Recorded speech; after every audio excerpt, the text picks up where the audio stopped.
নমস্কার, আরও একটা গুরুত্বপূর্ণ আপডেট নিয়ে চলে এলাম। খুব গুরুত্বপূর্ণ ভিডিও। চ্যানেলে ফার্স্ট টাইমে থাকলে চ্যানেলটাকে সাবস্ক্রাইব করে বেল আইকনটা টিপে রাখতে হবে লেটেস্ট গুরুত্বপূর্ণ আপডেট পাওয়ার জন্য। স্টেপ টু স্টেপ আজকের আপডেটটি আপনাদের সামনে তুলে ধরছি। আজ কথা বলবো অঙ্গনওয়াড়ি কর্মীদের নিয়ে। হ্যাঁ, অঙ্গনওয়াড়ি কর্মীদের নিয়ে কথা বলবো। এই কাজটি না করলে বেতন কি বন্ধ হয়ে যাবে?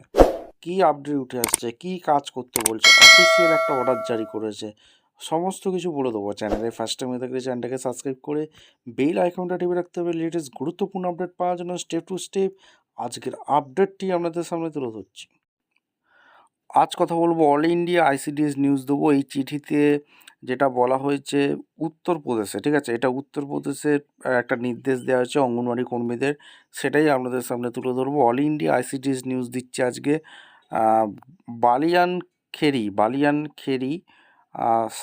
সহারানপুর, এই একটা জায়গা আছে উত্তরপ্রদেশ, সহরানপুর।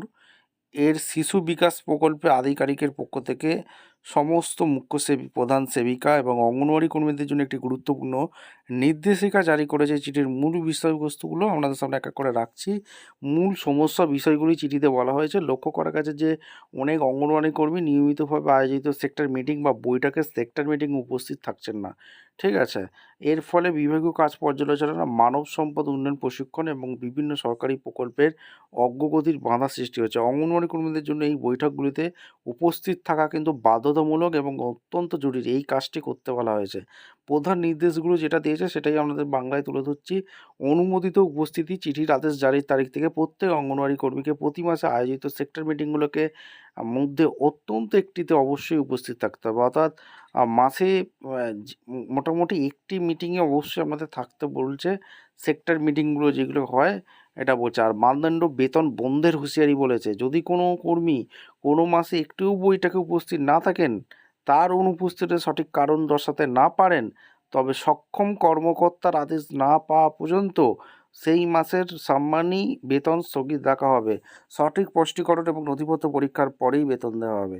প্রধান সেবিকাদের জন্য নির্দেশগুলি একটা দেওয়া হয়েছে। প্রতিটি সেক্টর বৈঠকের উপস্থিত খাতা সঠিকভাবে রক্ষণাবেক্ষণ করতে হবে। বৈঠক শেষ হওয়ার পর স্বাক্ষরিত উপস্থিতি বিবরণী অবিলম্বে প্রধান কার্যালয়ে জমা দিতে হবে। প্রতি মাসের বেতনের নথিপত্র পাঠানোর সময় এটি সার্টিফাই করতে হবে যে সংশ্লিষ্ট কর্মী ওই মাসের অত্যন্ত একটি বৈঠক উপস্থিত ছিলেন। অনুপস্থিত কর্মীদের তালিকা এবং তাদের অনুপস্থিত সুনির্দিষ্ট কারণ উল্লেখ কার্যালয়ে জমা দিতে হবে। অন্যান্য তথ্য বলেছে, আদেশটি অমান্য করলে তাকে বিভাগীয় নির্দেশনার অবমাননা হিসাবে গণ্য করা হবে এবং নিয়ম অনুযায়ী প্রয়োজনীয় প্রশাসনিক ব্যবস্থা নেওয়া হবে। এই আদেশটি 23শে জুলাই 2026 তারিখে শিশু বিকাশ প্রকল্প আধিকারিক দ্বারা স্বাক্ষরিত হয়েছে। আপনাদের মতামত অবশ্যই কমেন্ট করে জানাবেন। পশ্চিমবঙ্গে কি এরকম হয়? আপনাদের কি বৈঠক, সেক্টর অফিসারের সাথে বৈঠক কি করতে হয়? অবশ্যই কমেন্ট সেকশনে জানাবেন। আপনাদের মতামত অবশ্যই ব্যক্ত করবেন। চ্যানেলে ফার্স্ট টাইম হয়ে থাকলে লেটেস্ট খবর পাওয়ার জন্য চ্যানেলটাকে সাবস্ক্রাইব করে বেল আইকনটা টিপে রাখতে হবে লেটেস্ট গুরুত্বপূর্ণ আপডেট পাওয়ার জন্য। দেখা হচ্ছে কোনো পরবর্তী ভিডিও। ধন্যবাদ।